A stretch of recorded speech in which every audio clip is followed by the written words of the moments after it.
قانونی ایشو کیا ہے؟ جی بسم اللہ الرحمن الرحیم. جی قانونی ایشو پر اس لیے میرے خیال میں چند بنیادی نکات واضح کرنے چاہیے کہ بہت ساری ٹرمز یوز ہو رہی ہیں, بہت ساری اصطلاحات استعمال ہو رہی ہیں اور ان کے مفہوم میں اچھا خاصا معاملہ پیچیدہ ہو گیا ہے.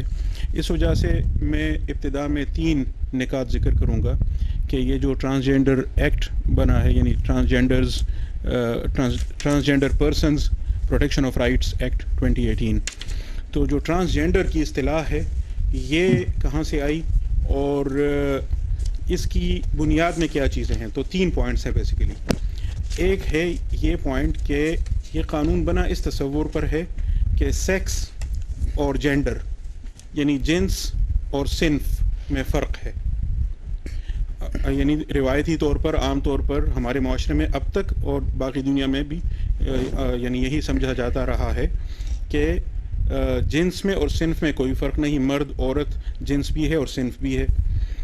لیکن یہ قانون اس تصور پر بنا ہے کہ جنس الگ چیز ہے, اس کا تعلق حیاتیات سے ہے, بایولوجی سے ہے, جسم سے ہے, اور صنف الگ چیز ہے, اس کا تعلق تشخص کے ساتھ ہے, معاشرے میں شناخت کے ساتھ ہے, اور معاشرہ آپ سے کیا ایکسپیکٹ کرتا ہے تو اس کو کہا جاتا ہے کہ یہ ایک سوشل کنسٹرکٹ ہے, سماج نے ایک تصور بنایا ہے. تو اس میں اور جنس میں ضروری نہیں کہ تلازم ہو کہ وہ مرد ہے اور تو اب اس کی جنس یہ ہے تو صنف بھی یہ ہو.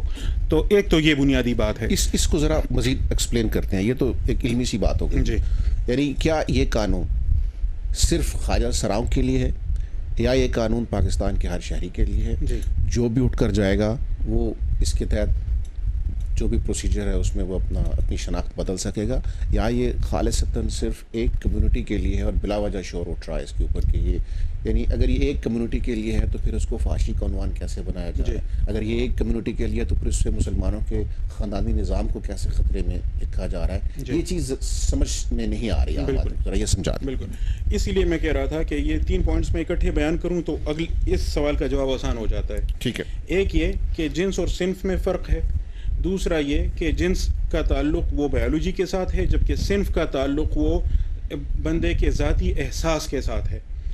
اور اس کے ساتھ اب تیسری بات کا اضافہ کریں کہ یہ جو ذاتی احساس ہے تو یہ ہر شخص کا اپنا پرائیویٹ معاملہ ہے اور ہر شخص کو اس بنا پر اپنی صنف چننے کا مکمل اختیار ہے. انٹرنیشنل کمیشن آف جیورسٹس نے اس لاء پر جو بریفنگ رپورٹ تیار کی ہے تو اس میں انہوں نے اصطلاح استعمال کی ہے جینڈر ساورینٹی کی. تو یہ لبرلزم کا یوں کہیں کہ ایک شاہکار وجود میں آ گیا ہے. صنف اور جنس کا فرق, پھر جنس کا تعلق جسم سے جبکہ صنف کا تعلق ذاتی احساس سے, اور ذاتی احساس بندے کا بالکل پرائیویٹ معاملہ ہوا, اس میں نہ ریاست کا نہ کسی اور کا کوئی لینا دینا ہے. یہ جو خواجہ سراؤں کا یا جو ہمارے معاشرہ کا بہت مظلوم طبقہ ہے جن کو بایولوجیکل کسی وجہ سے جسمانی مسئلہ ہوتا ہے اور اس کی وجہ سے ظاہر سائیکولوجیکل مسائل بھی ہو سکتے ہیں, اور یا ان کے ساتھ جبرن کچھ کیا گیا ہوتا ہے جس کی وجہ سے مثال کے طور پر کسی کو نامرد بنا دیا گیا یا جینیٹل میوٹیلیشن اس کی گئی. تو اصل معاملہ ان لوگوں کا اٹھا تھا. 2009 میں سپریم کورٹ نے مختلف آرڈرز, اور وہ افتخار چودھری صاحب کا طریقہ یہ تھا کہ وہ وقتاً فوقتاً اس کیس کو سنتے رہتے تھے, تو کئی آرڈرز بیچ میں آئے. تو یہ انہوں نے یونکس کے لیے یعنی خواجہ سراؤں کے لیے حکومت کو کہا تھا کہ ان کے حقوق کا تحفظ کریں, ان کے ساتھ ظلم نہ ہونے دیں, اور اس پر کسی کو اعتراض نہیں تھا. اور 2009 سے لے کر 2012 تک مختلف اوقات میں یہ آرڈرز آئے ہیں. آخری آرڈر ان کا آیا ہے 25 ستمبر 2012 کو. اس میں بھی یونکس کا لفظ آیا ہے. اس پورے عرصے میں کوئی کسی جگہ ٹرانسجینڈر کا لفظ نہیں یوز ہوا. لیکن اس کے بعد جب یہ قانون آیا ہے 2018 میں تو آپ اس میں سیکشن 3 میں ٹرانسجینڈر کی ڈیفینیشن دیکھ لیں. اس میں انٹرسیکس کا یعنی جس کو خنثی کہا جاتا ہے جس میں دونوں صنفوں کی خصوصیات پائی جاتی ہیں, اور خواجہ سرا کا, ان دونوں کا بھی ذکر ہے. اور پھر تیسری چیز یہ ذکر کی گئی ہے کہ ذاتی احساس پر مبنی اظہار صنف, اس بنا پر اگر کوئی شخص بایولوجیکلی حیاتیات جسمانی لحاظ سے وہ مرد ہے لیکن وہ کہے کہ میں مرد کی صنف سے الگ تشخص اپنے لیے چاہتا ہوں عورت, تو یہ آپشن بھی قانون نے اس کو دیا ہے. یہی میں پہلے تو میں سمجھوں کہ یہ وہ موضوع ہے جس پہ مجھے کچھ اتنی زیادہ نو ہاؤ نہیں ہے کہ میں کوئی پوزیشن لے کر آپ سے سوال پوچھ سکوں، لہٰذا میرے سوال کو بھی لے مین کا سوال سمجھیں. یہ جو تیسری آپ نے قسم بتائی ہے، یہ رائٹ کیا پبلک ایٹ لارج کو حاصل ہے یا یہ رائٹ صرف ایک خاص کمیونٹی کو حاصل ہے؟ اگر تو یہ ایک خاص کمیونٹی کو حاصل ہے تو پھر اس میں پرابلم کیا ہے؟ جی، اور اگر یہ آپ کے نزدیک پورے ملک کو حاصل ہے تو اس کی دلیل کیا ہے؟ جی، یہ سیکشن 3 کا میں آپ کو سیکشن 2 جو ڈیفینیشن کی کلوز ہے، اس میں سیکشن 2 میں سب سیکشن 1 کلوز 9، اس میں پھر یہ آئی ہے 3، اس میں یہ لکھا ہے، میں آپ کو پڑھ کے سناتا ہوں. ٹرانسجینڈر مین، ٹرانسجینڈر وومن، خواجہ سرا اور اینی پرسن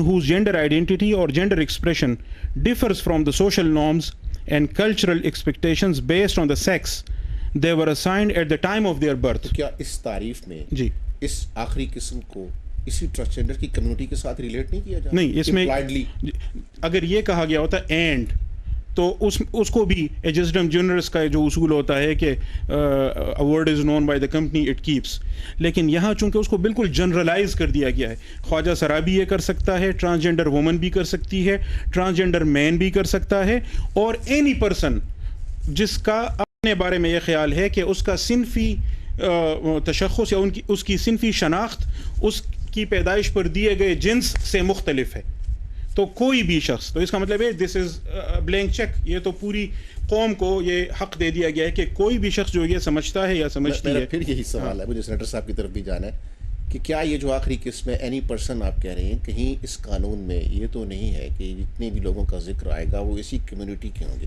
اسی کمیونٹی میں سے کوئی یہ ہو، کوئی یہ ہو، کوئی یہ ہو، جیسے آپ نے 3 اقسام بتائی ہیں، اور اس کے بعد انہوں نے کہا ہے کہ اس کمیونٹی کے رجحانات رکھنے والا کوئی شخص جو ان میں سے تو نہ ہو، کوئی اینی پرسن ہو، لیکن اگر اس کی ٹینڈنسی یا اس کے رجحانات میں سے کوئی ایسا پرابلم ہے تو ہم یہ اس تک بھی ایکسٹینڈ کرتے ہیں. جیسے آپ ایک قانون بناتے ہیں تو اس میں مفروضے کی بنیاد پر بھی آپ گنجائش رکھتے ہیں. جی دیکھیں، میں نے ابتدا میں اسی لیے یہ کہا کہ انہوں نے جینڈر کو سیلف پرسیوڈ آئیڈینٹی کے ساتھ جوڑا ہے کہ یہ بندے کے ذاتی احساس پر مبنی ہے، نہ عدالت پوچھے گی، نہ نادرہ پوچھے گا، نہ ریاست پوچھے گی، کوئی ادارہ نہیں پوچھے. بندے نے کہا میں مرد ہوں، وہ مرد ہے، بندے نے کہا میں عورت ہوں، وہ عورت ہے، یعنی اس لیے انہوں نے وہ جینڈر ساورینٹی کی فریز بھی استعمال کی ہے. میں سینیٹر مشتاق صاحب کی طرف آؤں گا. رہنما ہے